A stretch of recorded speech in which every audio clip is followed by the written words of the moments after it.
شکر ہم خدا کی ذات کا، خدا کی ذات کا نیا پھر دن ہوا۔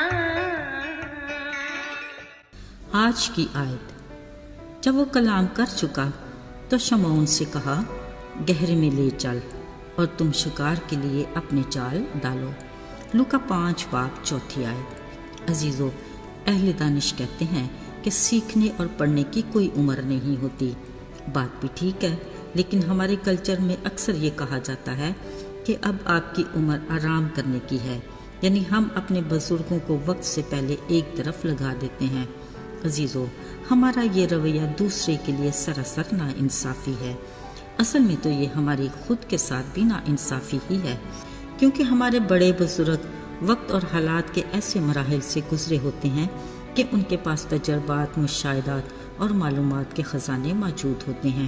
اگر ہم چاہیں تو ان سے مستفید ہو سکتے ہیں اور انہیں بھی جدید معلومات فراہم کر کے ان کی حوصلہ افزائی کر سکتے ہیں۔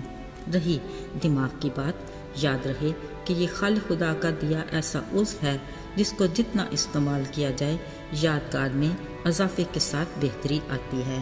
اس بارے میں ایک چھوٹی سی بات یاد کیجئے، سیل فون کے استعمال سے پہلے کتنے عزیزوں دوستوں کے فون نمبر یاد ہوا کرتے تھے، پر اب ذرا بتائیے نا اپنا فون نمبر۔ لہٰذا جب موقع ملے خود بھی سیکھیے، دوسروں کو بھی سکھائیے اور اپنی ذہنی صلاحیتوں میں اضافہ کیجیے۔ عزیزو، یسوع مسیح کی زمینی زندگی کے دور میں لگتا ہے لوگوں کو سننے اور سیکھنے کا بہت ہی شوق تھا۔ یاد رہے، متی، مرکز، لوکا اور یوحنا یہ وہ مصنفین ہیں جنہوں نے یسوع کی زمینی زندگی کو اپنے طور پر دیکھا اور الہی تحریک سے ہر بات، واقعہ اور حالات کو تحریر کیا۔ ایک چیز جو ہر کسی نے یکساں محسوس کی وہ یہ کہ لوگوں کی بڑی بھیڑ ہر وقت یسوع کو ڈھونڈتی، اس کی منتظر رہتی اور اس کے ساتھ ساتھ ہوتی تاکہ اس کی باتیں سنیں، کچھ عملی طور پر نیا بھی سیکھ لیں، کیونکہ ان کی تعلیم مذہبی لیڈروں کے روایتی تعلیم سے ہٹ کے ہوتی تھی۔ آج بھی معمول کے مطابق بڑی بھیڑ اس پر گری پڑتی تھی اور خدا کا کلام سننے کے لیے بےتاب تھی۔ یسوع ان کی روحانی بھوک پیاس سے بخوبی واقف تھے۔ وہ ہر روز انہیں فکر کے ساتھ اسی حساب سے مہیا بھی کرتے۔ یہ گنیسرت یعنی گلیل کی جھیل کے کنارے کا واقعہ ہے، جب یسوع ایک شفیق باپ کی طرح لوگوں کو روحانی طور پر سیر اور آسودہ کر چکے تو انہوں نے وہاں جھیل کے کنارے 2 کشتیوں کو دیکھا جن پر کچھ ماہی گیر بیٹھے اپنے جال دھو رہے تھے۔ یقیناً انہوں نے بھی ان باتوں کو ضرور سنا ہوگا جو یسوع کچھ دیر پہلے لوگوں سے کر رہے تھے۔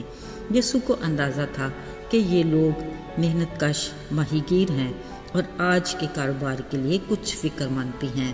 وہ ایک کشتی پر بیٹھ کے اور کچھ پوچھے بنا کہا، گہرے میں لیے چلو اور اپنے جال ڈالو۔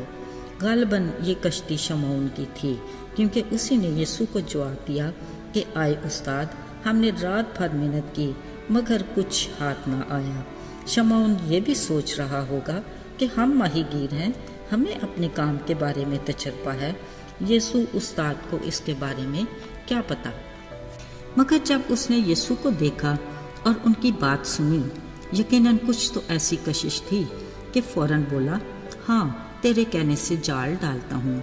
عزیز و کلام میں لکھا ہے کہ وہ مچھلیوں کا بڑا غور گھیر لائے کہ ان کے جال پھٹنے لگے۔ انہوں نے دوسری کشتی کے ساتھیوں کو مدد کے لیے بلایا۔ وہ اتنی زیادہ مچھلیاں تھیں کہ دونوں کشتیاں بھر گئیں کہ ڈوبنے لگیں۔ سب حیرانی سے ایک دوسرے کو دیکھنے لگے، مگر شمعون اسی پل یسوع کے قدموں پر گرا اور کہا، آئے خداوند، میرے پاس سے چلا جا، کیونکہ میں گناہگار آدمی ہوں۔ عزیزو، ذرا سوچئے، یسوع ایسے موقع پر سب کو حیران پریشان چھوڑ کر کیسے جا سکتے تھے، کیونکہ وہ تو دنیا میں آئے ہی بے یار مددگار اور گناہگار انسانوں کے لیے تھے۔ انہوں نے ڈرے سہمے شمعون کو تسلی دیتے ہوئے کہا، خوف نہ کر، اب سے تو آدمیوں کا شکار کرے گا۔